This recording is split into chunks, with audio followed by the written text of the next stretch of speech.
মাথাটাকে নিচু করে জীবনের সব গুনার ফিরিস্তিগুলো একটা একটা করে স্বীকার করে আল্লাহরে বলেন, আল্লাহ আমি পাপী,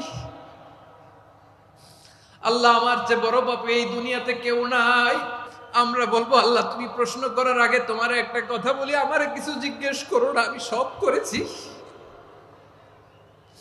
এমন কোন পাপ নাই যে পাপ আমারে দিয়ে হয় নাই। তোমার রহমত দিয়ে তুমি জান্নাতে পাঠাবা, তোমার দয়ায় জান্নাতে যেতে চাই, আমল দিয়ে না। পারবেন বলতে? কিয়ামতের দিন আমরা বলবো, আল্লাহ আমার আমল দিয়ে জান্নাত চাই না, আমি তোমার দয়া দিয়ে জান্নাত চাই। আসসালামু আলাইকুম ভিউয়ার্স, আমরা আজকে ডক্টর মিজানুর রহমান হাজারী হুজুরের কাছ থেকে জীবনে বিপদে পড়লে উদ্ধার হবো কিভাবে সে সম্পর্কে জানবো। তাহলে চলুন ভিডিওটি শুরু করা যাক।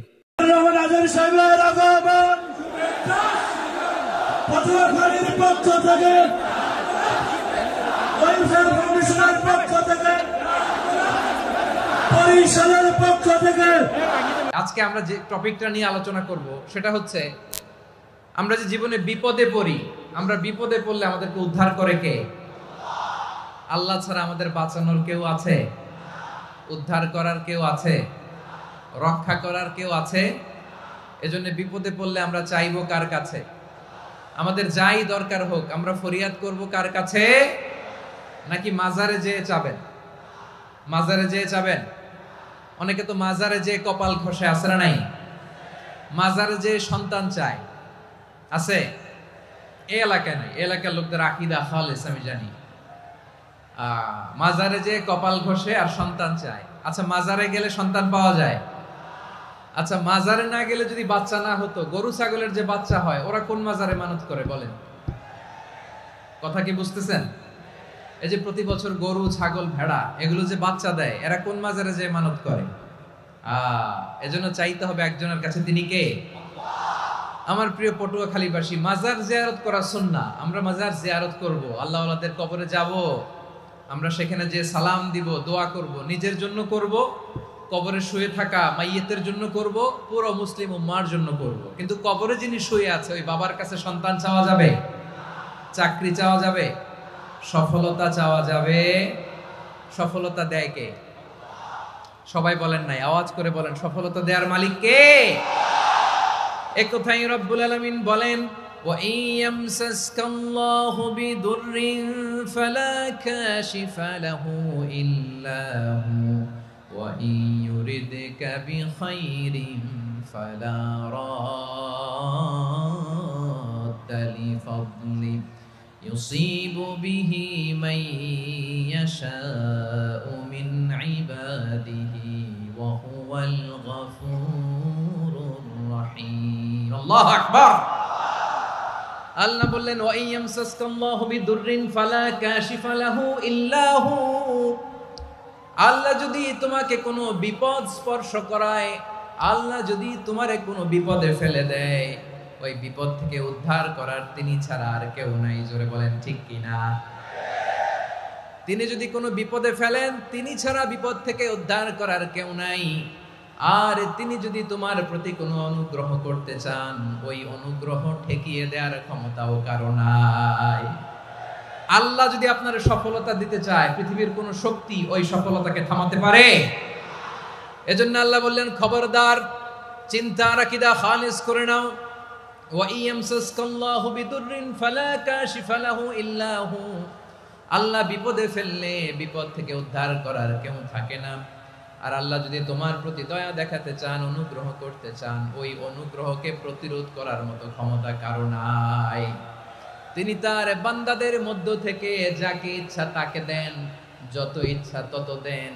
তিনি ক্ষমাশীল, তিনি মেহেরবান। সুবহানাল্লাহ। তিনি ক্ষমাশীল, তিনি মেহেরবান। তাহলে এই আয়াত থেকে আমরা বুঝতে পারলাম, আমরা যদি বিপদে পড়ি আমাদেরকে কেউ বাঁচাতে পারে না। আমার বাবা আমারে বাঁচাতে পারে? হ্যাঁ?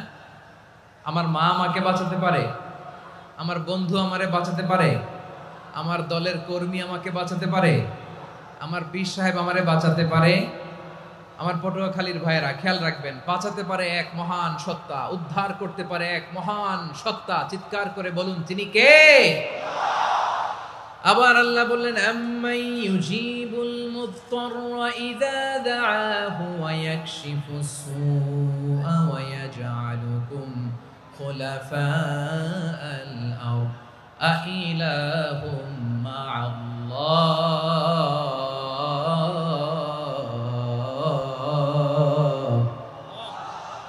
ক্বালিলাম মা তাযাক্কারুন। রব্বুল আলামিন বলেন, বিপদে পড়ে কাতর কণ্ঠে চিন্তাগ্রস্ত হয়ে যখন কেউ ফরিয়াদি হয়ে আল্লাহর ডাকে হাত তোলে, তখন ওই ব্যক্তির ডাকে সাড়া দেয় কে? সবাই বলুন। কণ্ঠে বিপন্ন অবস্থায় আপনি যখন কেঁদে কেঁদে হাত তুলে আপনার দুঃখের কথা জানান, আপনি যখন ডাকেন তারে, তখন আপনার ডাকে সাড়া দেয় কে? আল্লাহ বলে, আমি সাড়া দেই। তোমাদের বিপদকে মুক্ত করে দেয় কে? ওই আল্লাহর সাথে কোনো উপাস্য আছে নাকি? কিন্তু খুব অল্প সংখ্যক লোকই তোমরা উপদেশ গ্রহণ করো। কথাটা কার? তাহলে বিপন্ন মানবতা যখন কাঁদে, মানুষ যখন বিপদে পড়ে নিরুপায় হয়ে ফরিয়াদ করে, তার ডাক শোনার কেউ নাই একজন ছাড়া। চিল্লায় বলেন তো তিনি কে? এজন্য আমরা ফরিয়াদের হাত কার দিকে তুলব? প্রিয় পটুয়াখালী বলেন, ফরিয়াদের দুটো হাত আমরা কার দিকে তুলবো? এবং খেয়াল রাখতে হবে, মাথার সাথে সেট করে নিতে হবে, আল্লাহ ছাড়া আমাকে উদ্ধার করার কেউ নাই। এই পৃথিবীতে কেউ আপন না। প্রিয় ভাইরা, বিপদে বললে বোঝা যায় কেউ আপন না। আপন শুধু একজন মহান সত্তা, তিনি কে? এটা কি আপনারা খেয়াল রাখতে পারবেন? হ্যাঁ, বিপদে আপদে কেউ আমাদের বাঁচাতে পারে না, তরাতে পারে না, মুক্তি দিতে পারে না, উদ্ধার করতে পারে না, একমাত্র আমার প্রভু ছাড়া, আল্লাহ ছাড়া। চিল্লায় বলেন ঠিক কিনা? এবং প্রিয় পটুয়াখালীর ভাইয়েরা, মাথার সাথে এটা সেট করে নিতে হবে যে আমাদের পুরো জীবনটাই পরীক্ষা। পুরো জীবনটাই কি? The life is a test. পুরো জীবনটাই পরীক্ষা। এই জীবনে বিপদ আসবে, আপদ আসবে, পরীক্ষা আসবে, সবার জীবনে এটা থাকে। এক একজনের পরীক্ষা এক এক রকম। আমার পরীক্ষা একরকম, মাসুদ ভাইয়ের পরীক্ষা একরকম, চৌধুরী সাহেবের পরীক্ষা একরকম, আপনার পরীক্ষা একরকম, ওনার পরীক্ষা আবার আরেক রকম। পুরো পৃথিবীটাই পরীক্ষা ক্ষেত্র, সবাই পরীক্ষা দিচ্ছি, কিন্তু কারো পরীক্ষা প্রশ্নের সাথে কারোটার মিল নাই। সুবহানাল্লাহ পড়বেন না? পুরোটাই পরীক্ষা ক্ষেত্র, সবাই পরীক্ষার্থী, কিন্তু প্রশ্নপত্র একটার সাথে আরেকটা মিলে না। One doesn't match the other. একজনেরটার সাথে আরেকজনেরটা মিলে না। কাউকে আল্লাহ তাআলা ধনী বানিয়ে পরীক্ষা করেন। কি বানিয়ে? কথা কি বুঝতেছেন নাকি কষ্ট হচ্ছে? কষ্ট হচ্ছে আপনাদের? কাউকে আল্লাহ ধনী বানিয়ে পরীক্ষা করেন, আবার কাউকে আল্লাহ তাআলা গরিব বানিয়ে পরীক্ষা করেন, কাউকে আল্লাহ অসুস্থ বানিয়ে পরীক্ষা করেন। কেউ দেখবেন যে দুরারোগ্য ব্যাধিতে আক্রান্ত, ডাক্তার বলেছে আর সময় নাই, দুরারোগ্য ব্যাধি, ক্যান্সার, যার নেই কোনো অ্যান্সার, তার জন্য পরীক্ষা হচ্ছে এই রোগ। আরেক লোক দেখবেন তার আবার রোগ বালাই নাই, মাশাআল্লাহ, তাকে আল্লাহ তাআলা আর্থিক দৈন্যতা, দারিদ্রতা দিয়ে পরীক্ষা করছেন। এরকম আছে না নাই? টাকা পয়সা নাই, দিন আনে দিন খায়, যা আছে তাতে চলে না, এটা তার জন্য পরীক্ষা। আবার আরেক শ্রেণীর লোক দেখবেন তাকে আল্লাহ অসুস্থতাও দেয় নাই, দারিদ্রতাও দেয় নাই, তার দাম্পত্য জীবনের সমস্যা আছে না নাই? স্ত্রী কথা শোনে না, অথবা ছেলে মেয়ে কথা শোনে না। তাহলে পরীক্ষা সবার জীবনে আছে, এক একজনের পরীক্ষাটা এক এক রকম। আল্লাহ তাআলা দেখতে চায় যে এই পরীক্ষার সময় আমরা কিরকম রেসপন্স করি। How to deal with the test, কিভাবে এই বিপদ আপদ পরীক্ষাগুলোকে আমরা হ্যান্ডেল করব, ডিল করব, এটা হচ্ছে আজকের আলোচনার বিষয়। বুঝতে পেরেছেন সবাই আমার প্রিয় ভাইয়েরা? তাহলে পরীক্ষাময় আমাদের জীবন, বিপদ আপদ পরীক্ষা, এটা মানুষের পিছু ছাড়ে না। সবার জীবনে পরীক্ষা আছে। নবীদের জীবনেও পরীক্ষা ছিল। সাহাবারা জিজ্ঞেস করেছেন, ইয়া রাসূলুল্লাহ, আইয়ুন নাসি আশাদ্দু বালাআন ফিদ দুনিয়া, এই দুনিয়ার বুকে কাদের পরীক্ষা সবচেয়ে বেশি? বিশ্বনবী বলেছেন, আল আম্বিয়া। এই পৃথিবীতে সবচেয়ে বেশি পরীক্ষা আল্লাহ তাআলা নিয়ে থাকেন নবীদের। কাদের? নবীদের।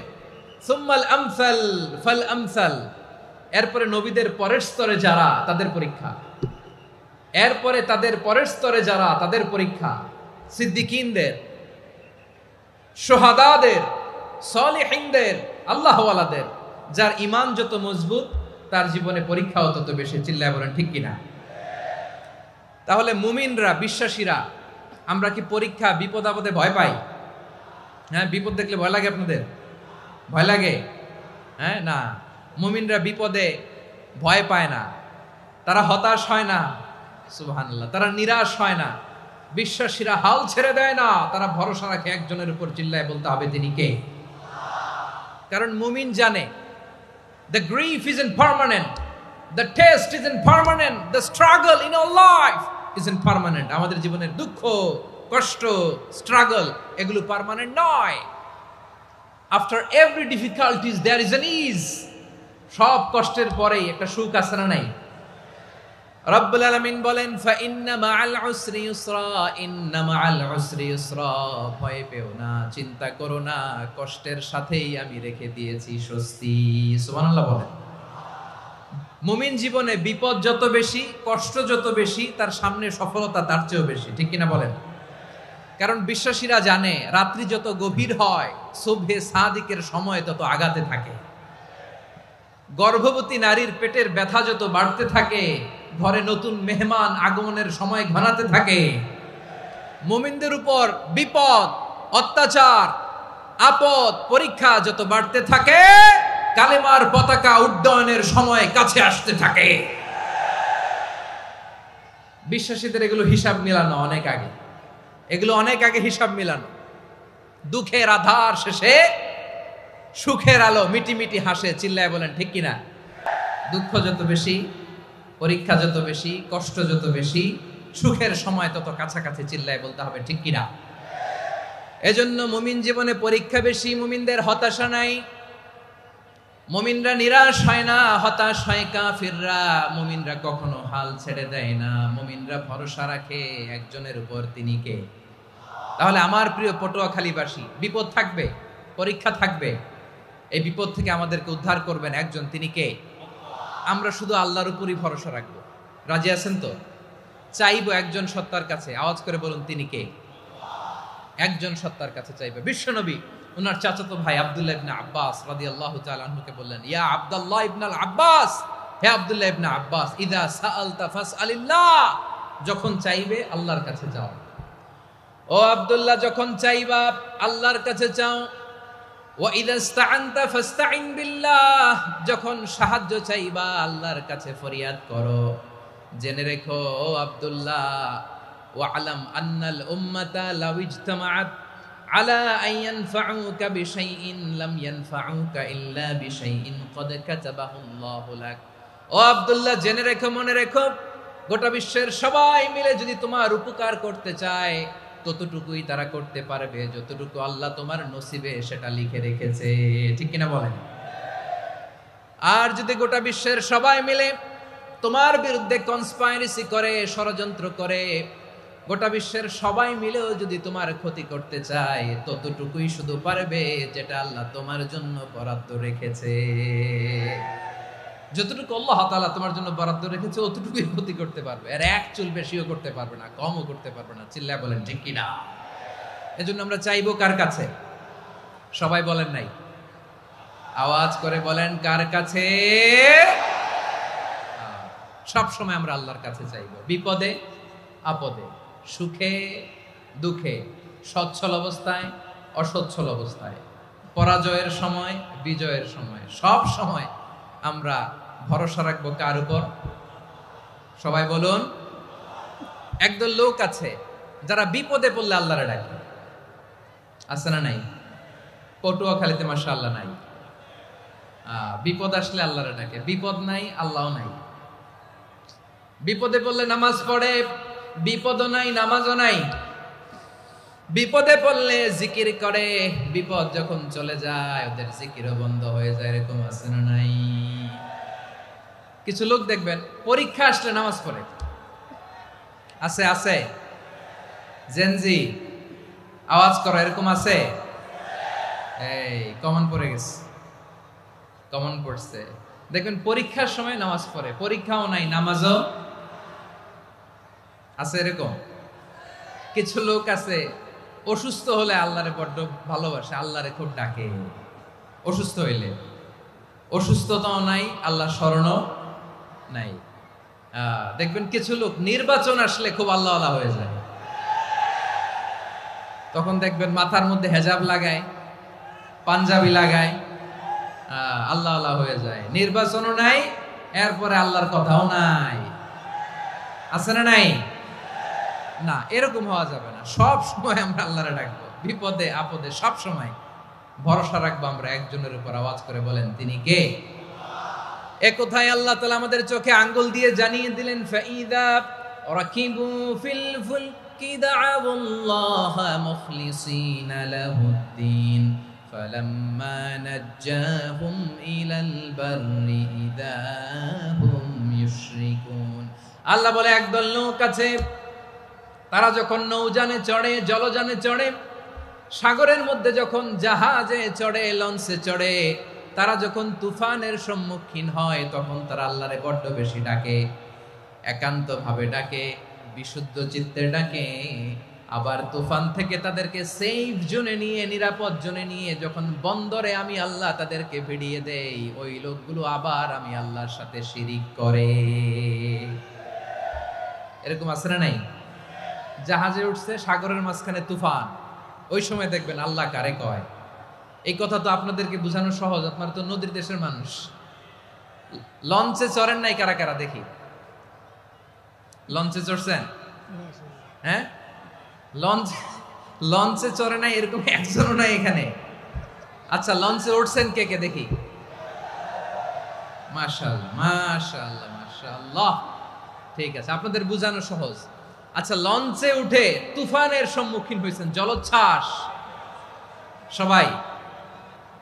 মাশাআল্লাহ। তো এই ওয়াজ তো আপনাদের মুখস্থ, ঠিক কিনা বলেন? আমার বলার দরকার নাই, বলেন।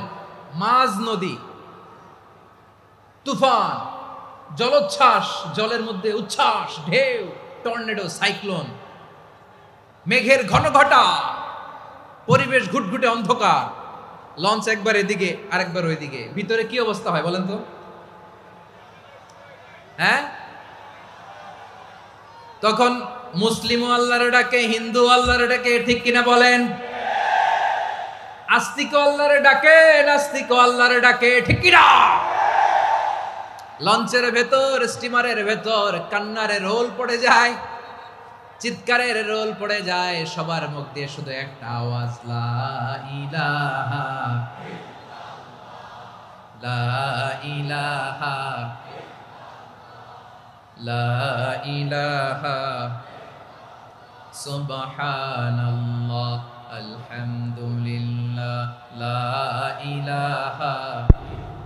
আল্লাহ নামের জিকির করবে যারা, আল্লাহর কাছে প্রিয় তারা, আল্লাহর কাছে প্রিয় যারা, জান্নাতে প্রবেশ করবে তারা, জোরে লা ইলাহা লা ইলাহা ইল্লাল্লাহ লা ইলাহা ইল্লাল্লাহ মুহাম্মাদুর রাসূলুল্লাহ সাল্লাল্লাহু আলাইহি ওয়াসাল্লাম। আমার প্রিয় পটুয়াখালীবাসী, তাহলে লঞ্চের ভেতরে যখন আমরা তুফানের মধ্যে পড়ি, তখন সবাই মিলে আমরা একটা নামের জিকির করি। নামটা কার? মুসলমানেরাও ডাকে, হিন্দুরাও ডাকে, আস্তিকও ডাকে, নাস্তিকও ডাকে, সবাই ডাকে একজনকে, তিনি কে? আবার দেখবেন ওই আল্লাহ তুফানের পরে, ঝড়ের পরে ওই লঞ্চটাকে যখন সদর ঘাটে ফিরিয়ে দেয়, আবার আমরা নাফরমানি শুরু করে দেই। সে কোথায় আল্লাহ বললেন, ফাইদা রাকিবু ফিল ফুলকি দা'আউল্লাহা মুখলিসিনা লাহুদ্দিন ফালাম্মা নাজ্জাহুম ইলাল বাররি ইযা হুম ইউশরিকুন। সাগরে যখন তুফানে পড়ে আমি আল্লাহর ডাকে, আবার আমি আল্লাহ যখন বাঁচিয়ে দেই, আবার আমি আল্লাহর সাথে শিরিক শুরু করে। আমরা কি এরকম হতে চাই নাকি? এরকম করবেন?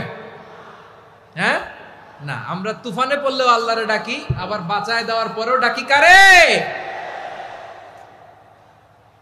আল্লাহকেই ডাকি। বিমানের মধ্যে মাঝে মাঝে দেখবেন যে এয়ার টার্বুলেন্স হয়, জানেন? এয়ার টার্বুলেন্স জানেন তো?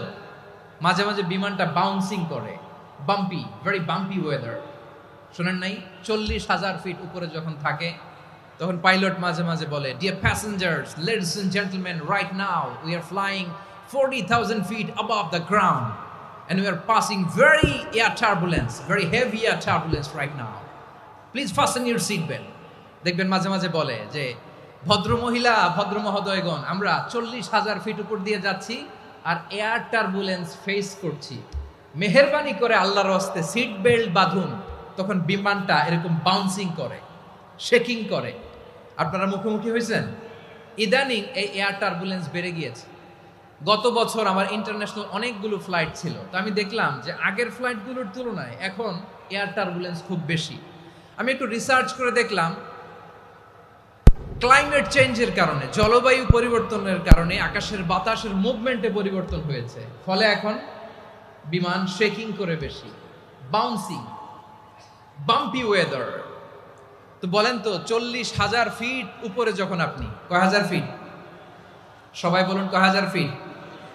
40,000 ফিট উপরে যখন আপনি, তখন যখন বিমানটা এরকম বাউন্সিং করে, সবাই যখন ভমিটিং করে বিমান নষ্ট করে দেয়, বমি করে, তখন বাঁচানোর কে আছে আল্লাহ ছাড়া? কেউ আছে? ওই মুহূর্তেও সবাই মিলে একজনের ডাকে আওয়াজ করে বলেন, তিনি কে? মাঝে মাঝে কিছু সোশ্যাল মিডিয়ায় কিছু ভিডিও পাওয়া যায় যে হেভি যখন এয়ার টার্বুলেন্স হয়, 10 সেকেন্ড 15 সেকেন্ডের কিছু ভিডিও পাওয়া যায়, বিমানটা এরকম বাউন্সিং করছে, বাম্পি ওয়েদার, কাঁপছে, মানুষগুলো বমি করছে, অক্সিজেন মাসগুলো সব ঝুলে পড়েছে, বিমানটা শুধু কাঁপছে। তখন দেখবেন বিমানের ভেতরেও এরকম লঞ্চের মতো চিৎকার আছে না নাই? বিমানের ভেতরেও তখন চিৎকার। গত বছর হিথ্রো এয়ারপোর্ট থেকে সিঙ্গাপুর এয়ারলাইন্সের একটা ফ্লাইট, হিথ্রো টু চাঙ্গি, একটা ফ্লাইটে এমন বেশি এয়ার টার্বুলেন্সের শিকার হয়েছিল ওই এয়ারক্রাফটটা, 33 জন যাত্রী সেখানে আহত হয়েছে, একজন যাত্রী নিহত হয়েছে।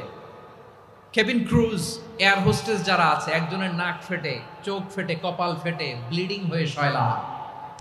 প্রিয় ভাইয়েরা, ওই 40,000 ফিট উপরে বিমানটা যখন কাঁপবে, তখন আমাদেরকে আল্লাহ ছাড়া আর কেউ বাঁচানোর আছে? এত আসতে বললে হবে? ওই কঠিন মুহূর্তে আমার বাবা আমারে বাঁচাতে পারে, আমার বন্ধু আমারে বাঁচাতে পারে। এই গ্রাউন্ডে, জমিনের বুকে আমার প্রোটোকল, আমার ক্ষমতা, আমার দাম্ভিকতা, কোনো কিছু আমারে বাঁচাতে পারে একজন ছাড়া। চিল্লায় বলতে হবে, তিনি কে? সে আল্লাহ বললেন, গোলাম, আমি বিপদের সময় ঠিকই তোমাদের বাঁচিয়ে দেই। ওই বিমানের ভেতরে 40,000 ফিট উপরে যখন তোমরা এয়ার টার্বুলেন্সের শিকার হও, তখন নাস্তিকও আল্লাহরে ডাকে, হিন্দু আল্লাহরে ডাকে। জোরে বলেন ঠিক কিনা? আবার বিমানটা যখন শান্ত হয়ে যায়, একটু পরেই বিমানের স্ক্রিনের মধ্যে হিন্দি সিনেমা খোঁজে। বিমানের স্ক্রিনে কিন্তু বিশাল ওখানে আফলাম, ফিল্মের একেবারে বোঝাই করা। বিমানটা শান্ত হলে আবার হিন্দি সিনেমা দেখা শুরু করে। একটু আগে ডাকছিল কারে? দেখবেন বাংলাদেশে আমাদের ক্রিকেটাররা যখন অন্য কোনো দেশের সাথে খেলে, অনেক সময় এমন হয়, বল বাকি একটা, রান দরকার 6টা। বল বাকি কয়টা? পটুয়াখালী বোঝে নাই বোধহয়। বল বাকি কয়টা? রান দরকার। আপনি দেখবেন ক্যামেরাম্যান তখন গ্যালারিতে খালি দেখায় দর্শকদের যে কি অস্থিরতা। হিপ হপ স্টাইলের মেয়েটা, যে মেয়েটার ওড়না এতক্ষণ ছিল গলায়, এতক্ষণ কই ছিল, ওই মেয়েটা দেখবেন ওড়নাটা টেনে মাথায় দিয়ে এরকম মুনাজাত ধরতেছে, আল্লাহ আল্লাহ, একটা সক্কা, আল্লাহ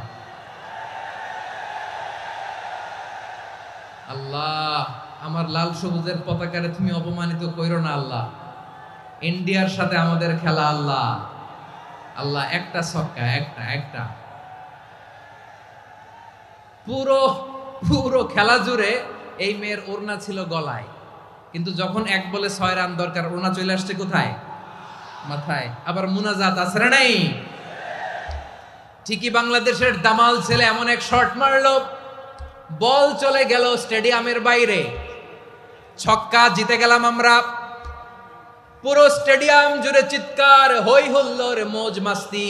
যেই মেয়েটা মাথার মধ্যে ওড়না দিয়ে এতক্ষণ সুবহানাল্লাহ সুবহানাল্লাহ বলে আল্লাহর কাছে দোয়া করেছে, ওই মেয়ে এখন আবার ওড়না ফেলে দিয়ে নাচা শুরু করে দিয়েছে। তাহলে আল্লাহর ভয়, আল্লাহর প্রতি আস্থা, বিশ্বাস, ভালোবাসা, এটা কি ক্ষণিকের জন্য? মানে আমার যখন লাগবে তখন আল্লাহরে ইউজ করবো নাকি? হ্যাঁ, বিপদে আপদে, সুখের সময় দুঃখের সময়, সচ্ছল অসচ্ছল অবস্থায় বিশ্বাসীরা ভরসা রাখে একজনের উপর। চিৎকার করে বলো পটুয়াখালী তিনি কে? সে আল্লাহ বললেন, গোলাম মনে করো না জাহাজ থেকে সদরঘাটে ভিড়িয়ে দিলাম তুমি নিরাপদ হয়ে গেছো। মনে করো না 40,000 ফিট থেকে সেফ ল্যান্ডিং এর পরে এয়ারপোর্টে নেমে গেলেই তুমি নিরাপদ হয়ে গেছো। ও মিয়া, বিপদ কি শুধু সাগরে আর আকাশে? ঘরের বিপদও, ঘরের ভেতরও বিপদ আসতে পারে কি পারে না? এজন্য সূরা মুলক আল্লাহ বললেন, আমিনতুম মান ফিস সামাই আন ইয়াখসিফা বিকুমুল আরদা ফাইযা হিয়া তামুর। তোমরা কি ভাবছো তোমরা নিরাপদ? সাগরের মধ্যে তুফান, আল্লাহ আল্লাহ ডাকলাম, সদরঘাটে যেয়ে পড়ছি, পয়সা গেছেন তো আপনি। আর পাবে আপনারে আল্লাহ? আল্লাহরে তো সাগরের মাঝখানে তো আল্লাহ আপনারে পাইছিল, আর তো পাবে না। আর পাবে আপনারে? আর আল্লাহ ধরতে পারবে আপনারে? ঘরের ভেতরও বিপদ দিয়ে আটকাতে পারে কে? 5 স্টার 7 স্টার হোটেলের ভেতরও আমাকে বিপদের মধ্যে ফেলে দিতে পারেন কে? আল্লাহ বললেন, তোমরা কি ভেবেছো তোমরা নিরাপদ? আমি চাইলে ল্যান্ডস্লাইডস, ভূমি ধস দিয়ে 1 লক্ষ 1 মুহূর্তে নিয়ে যেতে পারি। এক সুনামি দিয়ে থাপ্পড় মেরে 3 লক্ষ সাগরের ভেতরে ঢুকায় দিতে পারি। 1 সেকেন্ডও লাগে না আমার। আম আমিনতুম মান ফিস সামাই আন ইউরসিলা আলাইকুম হাসিবা ফাসাতা'লামুনা কাইফা নাযীর। আল্লাহ চাইলে আকাশ থেকে পাথর বৃষ্টি নাজিল করতে পারেন কি পারেন না? এই মুহূর্তে এখানে ভূমিকম্প দিতে পারেন কি পারেন না? আচ্ছা, ভূমিকম্প যখন হয় আমাদের কারো হুঁশ থাকে? আপনি মনে করছেন আমরা সাধারণ মানুষ, আমরা দৌড় দেই, আর প্রেসিডেন্ট প্রধানমন্ত্রী ওনারা বুঝি খাটে শুয়ে থাকে? কথা বুঝে নাই বোধহয়। ভূমিকম্প, আর্থকোয়েক যদি হয়, বাঁচার জন্য আমরা কি করি? হয় খাটের তলায়, ডাইনিং টেবিলের নিচে, উপরে শক্ত কিছু আছে এটার নিচে, অথবা ঘর থুইয়া দেও দৌড়। তো প্রধানমন্ত্রী উনি কি করে? প্রেসিডেন্ট উনি কি করে? হ্যাঁ, উনি খাটের মধ্যে যে শুয়ে থাকে নাকি?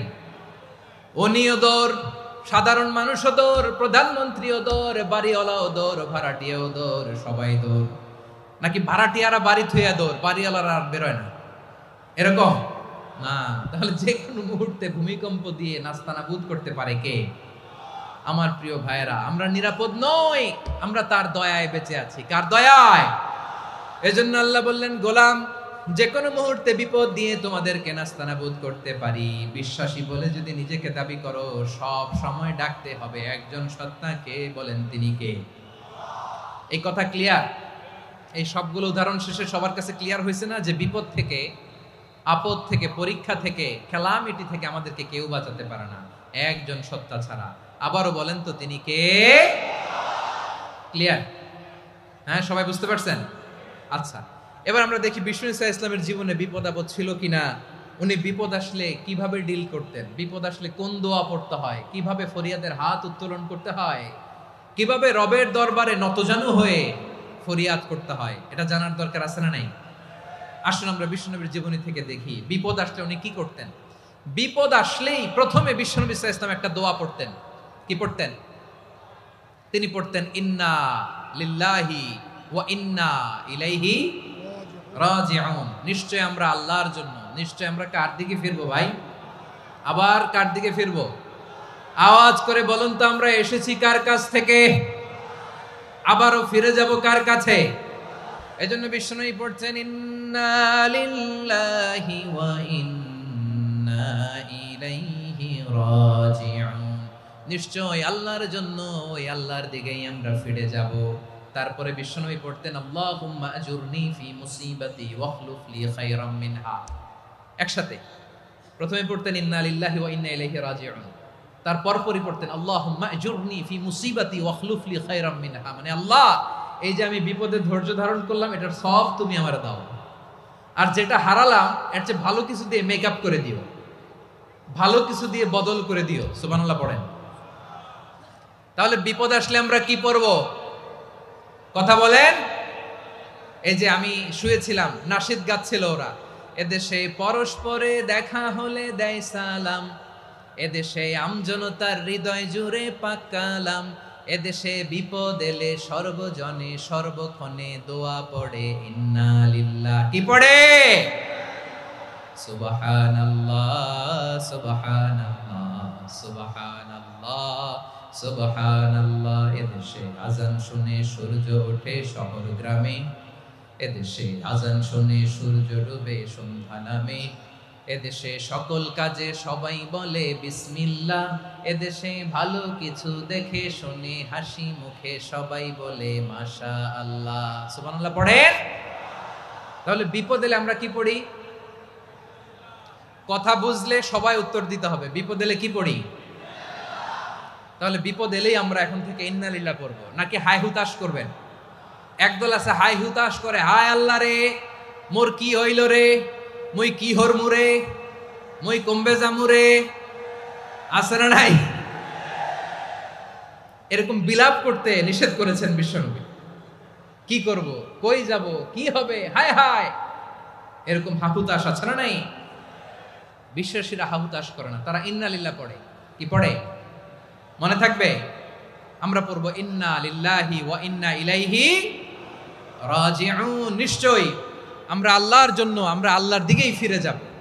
এরপর পড়বো আল্লাহুম্মা আজুরনি ফি মুসিবাতি ওয়াখলুফ লি খায়রাম মিনহা। আল্লাহ, আমি যে বিপদে ধৈর্য ধারণ করলাম এটার সওয়াব দিও, আর যা হারালাম তার চেয়ে ভালো কিছু দিয়ে বদল করে দিও। সুবহানাল্লাহ পড়েন। বিশ্বনবীর হাদিস শুনলেন উম্মে সালামা রাদিয়াল্লাহু তাআলা আনহা। ওনার স্বামী হলো আবু সালামা। মজার ঘটনা খেয়াল করে শুনেন আমার প্রিয় কলিজার টুকরা ভাইয়েরা। কানগুলো খরগোশের কানের মতো খাড়া করে আমার দিকে তাকান। সাইয়্যিদাতুনা উম্মে সালামা রাদিয়াল্লাহু তাআলা আনহা, ওনার স্বামীর নাম আবু সালামা। শ্রেষ্ঠ দম্পতি, শ্রেষ্ঠ ফ্যামিলি। প্রথমে হিজরত করেছিলেন হাবাসায়, পরে হিজরত করেছেন মদিনায়। উহুদ যুদ্ধের পরে ওনার স্বামী আবু সালামা ইন্তেকাল করলো, শহীদ হলো। সুবহানাল্লাহ পড়েন। যখন আবু সালামা ইন্তেকাল করলো, উম্মে সালামা রাদিয়াল্লাহু তাআলা আনহা কেঁদে কেঁদে হয়রান। আর নবীর শিখানো বাণী অনুযায়ী তিনি বারবার পড়ছিলেন ইন্না লিল্লাহ। কি পড়ছিলেন? জামু কি হরমু এগুলো বলে নাই, কি বলছে? ইন্না লিল্লাহ। যেহেতু বিশ্বনবী বলেছেন কেউ যদি বিপদের প্রথম ধাক্কায় পড়ে ইন্না লিল্লাহি ওয়া ইন্না ইলাইহি রাজিউন, আল্লাহুম্মা আজুরনি ফি মুসিবাতি ওয়াখলুফ লি খায়রাম মিনহা, তাহলে এই বিপদে যে সে যা হারালো তার চেয়ে শ্রেষ্ঠ কিছু দিয়ে আল্লাহ তার বদল দিয়ে দিবে। এই হাদিস শুনে উম্মে সালামা রাদিয়াল্লাহু তাআলা আনহা ওনার প্রাণ প্রিয় স্বামী আবু সালামার ইন্তেকালের পরে চোখের পানি ছাড়ে আর পড়ে ইন্না লিল্লাহি ওয়া ইন্না ইলাইহি রাজিউন, আল্লাহুম্মা আজুরনি ফি মুসিবাতি ওয়াখলুফ লি খায়রাম মিনহা। বারবার এই দোয়া পড়ে চোখের পানি ছাড়ে, এই দোয়া পড়ে চোখের পানি ছাড়ে, আর মনে মনে বলে আবু সালামার মতো ভালো মানুষ মদিনাতে নাই, আবু সালামার চেয়েও ভালো মানুষ মদিনাতে নাই, তার চেয়ে ভালো মানুষ কি করে আল্লাহ তাআলা আমারে দিবে, তার চেয়ে ভালো মানুষ তো আমি মদিনাতে দেখি না। চোখের পানি দিয়ে বুক ভাসায় আর নবীর হাদিসের উপর আমল করে পড়ে ইন্না লিল্লাহি ওয়া ইন্না ইলাইহি রাজিউন, ইন্না লিল্লাহি ওয়া ইন্না ইলাইহি রাজিউন। পড়তে পড়তে চোখের পানি ছাড়ে আর চিন্তা করে বিশ্বনবী বললেন এই দোয়া পড়লে যেটা হারালাম তার চেয়ে ভালো কিছু দিয়ে আল্লাহ পুরস্কার দেয়। আবু সালামের চেয়ে ভালো মানুষ মদিনার মধ্যে আর কে হতে পারে? কি আজীব তামাশা, কি অবাক করা ঘটনা। কিছুদিন পরে দেখা গেল সাইয়্যিদুল মুরসালিন রাহমাতাল লিল আলামিন স্বয়ং বিশ্ব নবী উম্মে সালামাকে বিয়ের প্রস্তাব পাঠিয়েছে। স্বয়ং বিশ্ব নবী উম্মে সালামা রাদিয়াল্লাহু তাআলা আনহাকে বিয়ের প্রস্তাব পাঠিয়েছেন। উনি রাজি হয়ে গেলেন, বিয়ে হয়ে গেল, উনি হয়ে গেলেন উম্মুল মুমিনিন, আমাদের মা, পুরো মুসলিম উম্মার মা। চিৎকার করে বলেন আল্লাহু আকবার। তাহলে আমার প্রাণপ্রিয় ভাইয়েরা, বিপদে পড়লে আমরা পড়বো ইন্না লিল্লাহি ওয়া ইন্না ইলাইহি রাজিউন, আল্লাহুম্মা আজুরনি ফি মুসিবাতি ওয়াখলুফ লি খায়রাম মিনহা। পড়বেন? পড়বেন না? যারা যারা বিপদ আসলে এই দোয়াটা পড়বেন এখন থেকে আওয়াজ করে ইনশাআল্লাহ বলেন। যা হারাইছেন তার চেয়ে শ্রেষ্ঠ জিনিস দিয়ে বদলা দিবে কে? বিশ্বাস হয়? একটু সন্দেহ লাগে মনে হয়, একটু সন্দেহ আছে? যাদের বিশ্বাস হবে তাদের কি আল্লাহ উত্তম বদলা দিবে, ঠিক কিনা বলেন? তাহলে বিপদে পড়লেই প্রথমে আমরা এটা পড়ব। দোয়াগুলো যদি এখন মুখস্থ না হয়, এই যে রেকর্ডিং হচ্ছে, পেয়ে যাবেন, কালকেই পেয়ে যাবেন। শুনে শুনে মুখস্থ করবেন। আমার মায়েরা, আমার বোনেরা, আপনাদের জন্য 3টি মাঠের অ্যারেঞ্জমেন্ট করা হয়েছে, আমি জানি। আপনারাও এই দোয়াগুলো পড়বেন, আপনার স্বামীকে শেখাবেন, সন্তানকে শেখাবেন, আপনার পুরো পরিবারটাকে জান্নাতের টুকরো বানিয়ে দিবে কে? তাহলে বিপদ আসলে প্রথমে কি পড়তে হবে এটা জেনে গেলাম। এরপরে বিপদ আসলে নিজেকে কি করে আল্লাহর কাছে সঁপে দিতে হয় এটাও জানার দরকার আছে না নাই? বিপদে প্রথমে ইন্নালিল্লাহ পড়লাম, ধৈর্য ধারণ করলাম, বিপদ থেকে উদ্ধারের সর্বোচ্চ চেষ্টা করলাম। আমার কাজ যখন শেষ, তখন আমি আমার এই বিষয়টা আল্লাহর কাছে সঁপে দিব। কার কাছে সুপর্দ করব? কার কাছে? বিপদে বললে কেমন করে নিজেকে আল্লাহর কাছে সঁপে দিতে হয়, আসুন সাইয়েদনা ইব্রাহিম আলাইহিস সালামের জীবনী থেকে জানি। আল্লাহর খলিল ইব্রাহিম আলাইহিস সালাম আমাদের মতো সমাজ ব্যবস্থা পায় নাই। আমরা জন্মের পরে আমাদের কানের ভেতরে আজান দিয়েছে কে? একামত দিয়েছে কে? আমাদের বাপদাদারা আমাদের কানে আজান দিয়েছে কি? দেয় নাই। আমাদের জন্মের পরেই তো আজান, একামত, বাড়ির পাশে মসজিদ, প্রতিদিন আজান, জুমার খুতবা, প্রতি মাসে মাসে তাফসিরুল কোরআন মাহফিল, মসজিদ, মিনারা, অভাব নাই। ঠিক কিনা বলেন? আপনি যেই সুন্দর ইসলামিক এনভায়রনমেন্ট পেয়েছেন, আমাদের ইব্রাহিম খলিল উনিও কি এরকম পেয়েছিলেন? হ্যাঁ, উনি জন্মের পর পরে ওনার কানে আজান দিছে কেউ? আমার প্রিয় ভাইরা, আগা গোড়া একটা শিরকি পরিবেশ উনি জন্মগ্রহণ করেছেন। উনি ছাড়া ওই তল্লাটে একজনও আল্লাহর উপর বিশ্বাসী নাই। কল্পনা করতে পারেন? গোটা তল্লাটে, গোটা দেশে বিশ্বাসী মুমিন, আল্লাহর উপর বিশ্বাস স্থাপনকারী কয়জন? সবাই বলেন কয়জন? বাকি সব মুশরিক। বাকি সব মুশরিক নিজের সাথে নিজে শক্ত বোঝাপড়া করে, অ্যানালজি করে, সেলফ কনভারসেশন করে উনি মহা সত্যের সন্ধান পেয়েছে। উনি আকাশের তারা দেখে ভাবে মনে হয় এটাই আমার খোদা। ওরা দেখে তারা নাই, মনে মনে বলে না তাইলে এটা না। আবার চাঁদ দেখে বলে চাঁদটা বড় মায়া লাগে, মনে হয় এটাই আমার রব। পরে দেখে চাঁদও নাই, কয় না এটা না। এরপরে দ্বিপ্রহরের জলজলে সূর্যটা খাঁ খাঁ করে গোটা পৃথিবীটারে রৌদ্র দিয়ে তাতিয়ে রাখে। তিনি ভাবলেন মনে হয় এটাই আমার রব, কারণ এটাই তো সবচেয়ে বড়।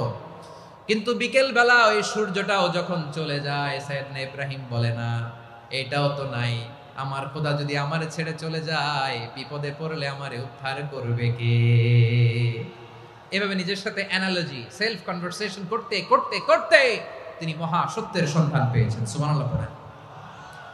সব শেষে তিনি ডিসিশন নিয়ে ঘোষণা দিলেন, ইন্নী ওয়াজ্জাহাতু ওয়াজহিয়া লিল্লাযী ফাতারাস সামাওয়াতি ওয়াল আরদা হানিফান ওয়া মা আনা মিনাল মুশরিকিন। নিশ্চয় আমি এমন সত্তার দিকে মনোনিবেশ করলাম, মুখাপেক্ষী হলাম, যিনি আকাশ বানিয়েছেন, জমিন বানিয়েছেন, আমি মুশরিক নই। সুবহানাল্লাহ। পারতেন? আপনি পারতেন? কেউ নাই, লক্ষ লক্ষ মুশরিক, আপনি একা। ওনার মতো এরকম বিচক্ষণতা দিয়ে আল্লাহরে খুঁজে পাইতে পারতেন আপনি? কি নবী ছিল, আল্লাহকে খুঁজে পেয়েছে। যখন আল্লাহর ইবাদত শুরু করলো, এই কথা ছড়ায় পড়লো চারদিকে। নমরুদ সাইয়েদনা ইব্রাহিমকে ডেকে পাঠালেন। নমরুদ বলে, ইব্রাহিম তুমি নাকি মূর্তির পূজা না করে কোন নতুন রবের ইবাদত করো, কে তোমার রব? সাইয়েদনা ইব্রাহিম বললেন, রব্বি আল্লাযী ইউহয়ী ওয়া ইউমীত, আমি এমন রবের ইবাদত করি যিনি জীবন দেন, যিনি মৃত্যু দেন। নমরুদ বলে, তাই নাকি? তোমার রব জীবন দেয়, মৃত্যু দেয়? আর এটা তো আমি দেই, আমিও তো জীবন দেই, আমিও তো মৃত্যু দেই। সাইয়েদনা ইব্রাহিম বললেন, কেমন করে তুমি জীবন দাও, মৃত্যু দাও, একটু দেখাও তো।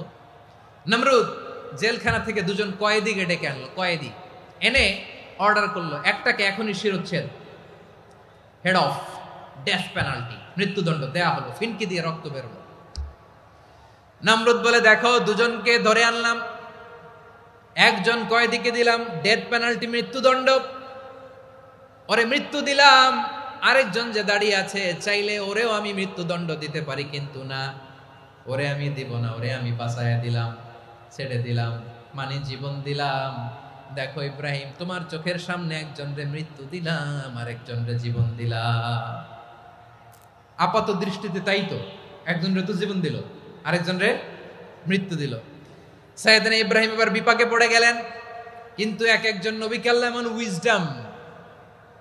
এমন উইজডম, বিচক্ষণতা দিয়ে এই জমিনে পাঠিয়েছেন। মুহূর্তের মধ্যে আল্লাহর খলিল ইব্রাহিম বললেন, فإن الله يأتي بالشمس من المشرق فأت بها من المغرب فبهت الذي كفر।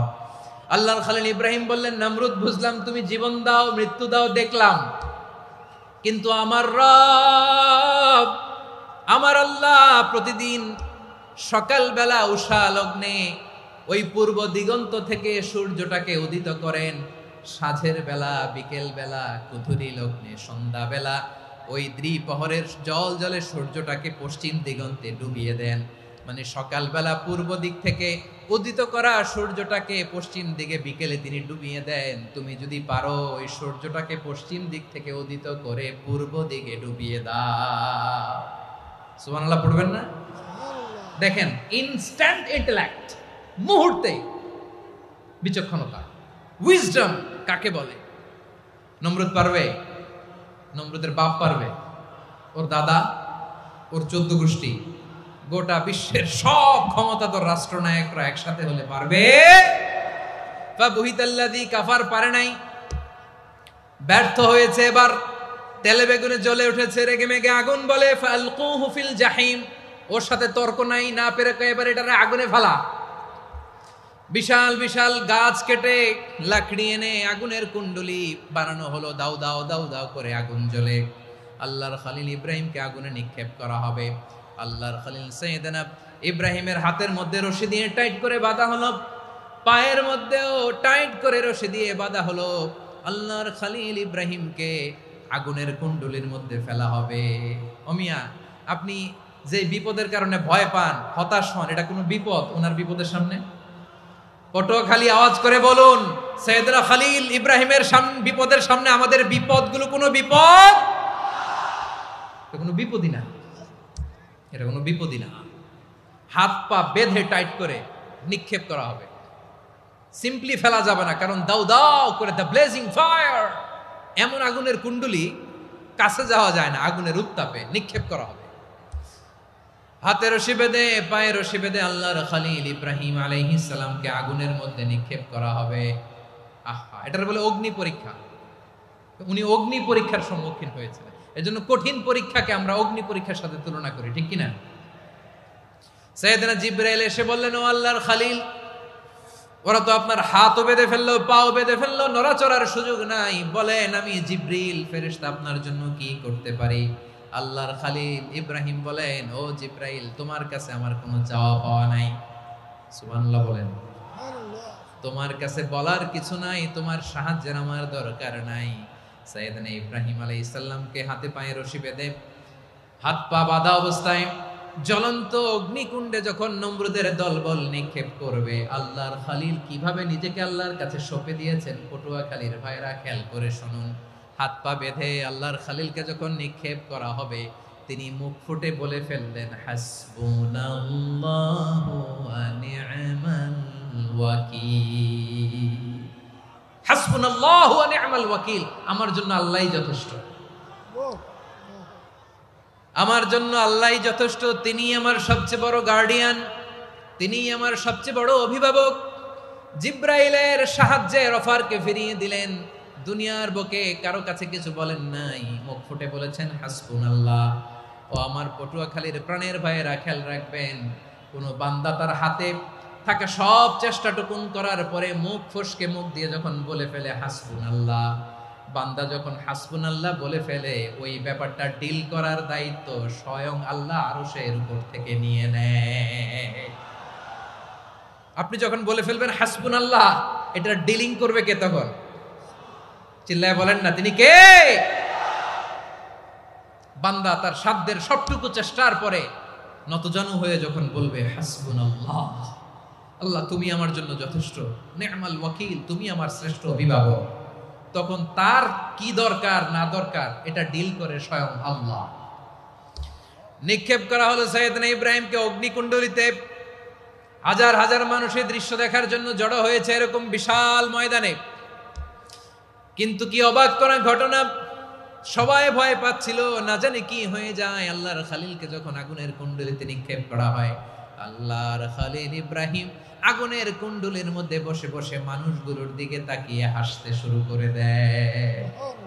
কারণ আকাশ থেকে রব্বুল আলামিন স্পেশাল ভার্ডিক্ট নাজিল করেছেন, স্পেশাল হুকুম জারি করেছেন, কুলনা ইয়া নারু কুনি বারদান ওয়া সালামান আলা ইব্রাহিম। ও আগুন খবরদার, সৃষ্টির শুরু থেকে তোকে একটা ধর্ম আমি বাতলে দিয়েছিলাম, তোর ধর্ম, আগুনের ধর্ম হলো যা পাবে জ্বালিয়ে সারখার করবে।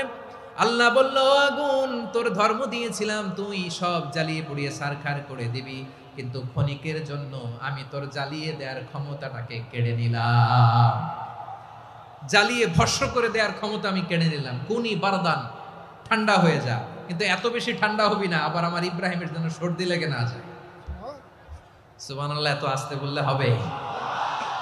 কুনি বারদান, বারদ মানে বরফ, ঠান্ডা, ঠান্ডা হ, কিন্তু এত ঠান্ডা হবি না যাতে আমার ইব্রাহিমের কষ্ট হয়। আগুন বলে, আল্লাহ একবার বললাম ঠান্ডা হ, আবার বলো এত ঠান্ডা হবি না যাতে খালিলের সর্দি না লাগে। কেমন ঠান্ডা হব, কেমন এনভায়রনমেন্ট তৈরি করে দেব বলো?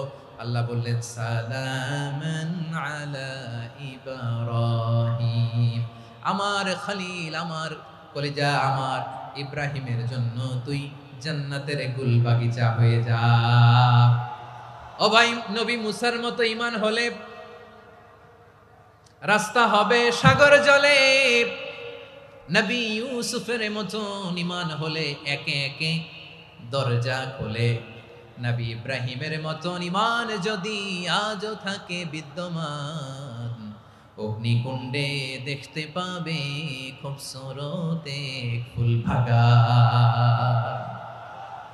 কুলনা ইয়া নারু কুনি বারদান ওয়া সালামান আলা ইব্রাহিম।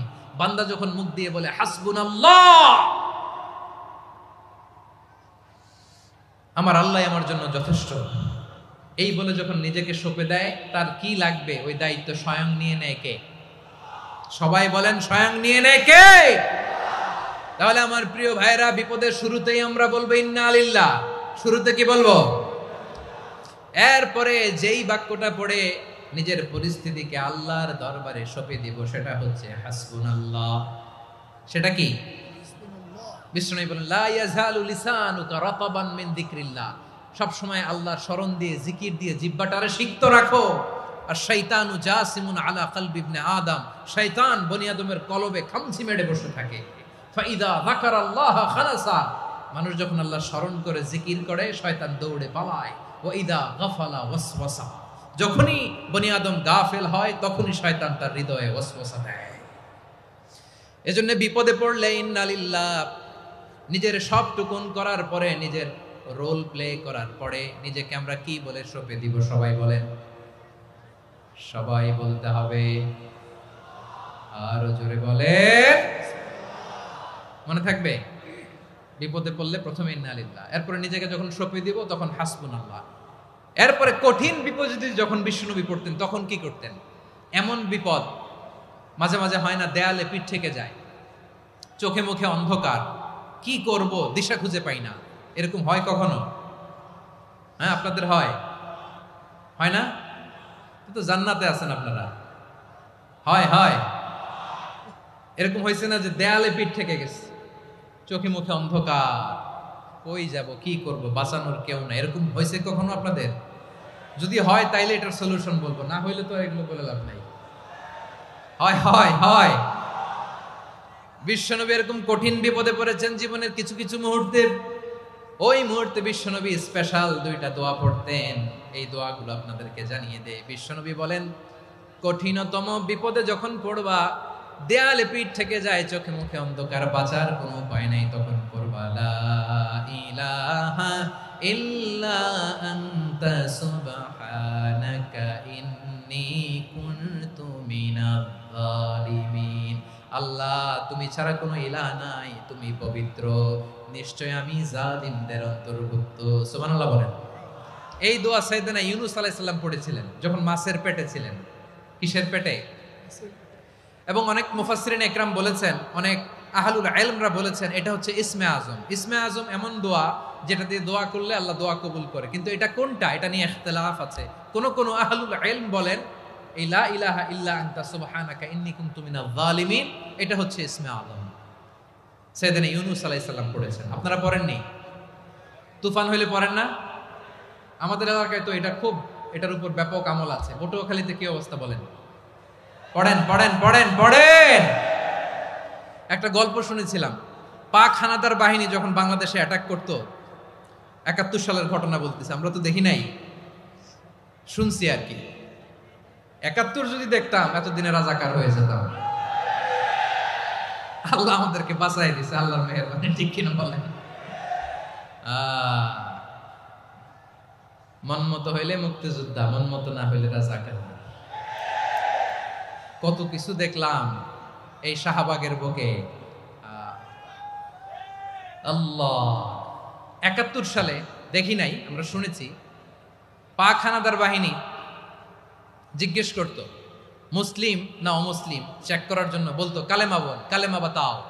তো যারা কালেমা বলতে পারতো পাকিস্তানি বাহিনী নাকি ওদেরকে ছেড়ে দিত, শুনেছি।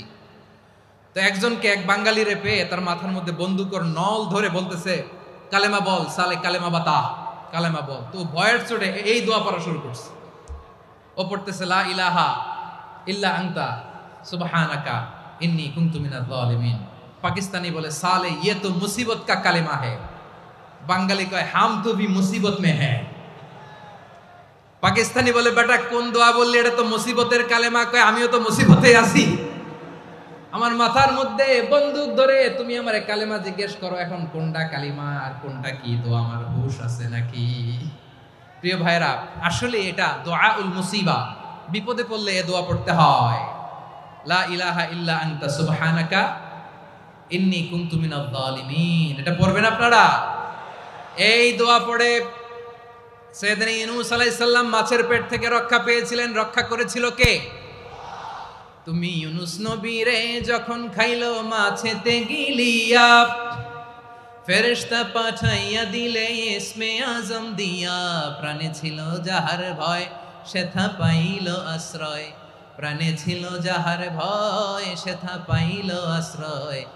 মাছের পেট হতে সে যে পেল পরিত্রাণ।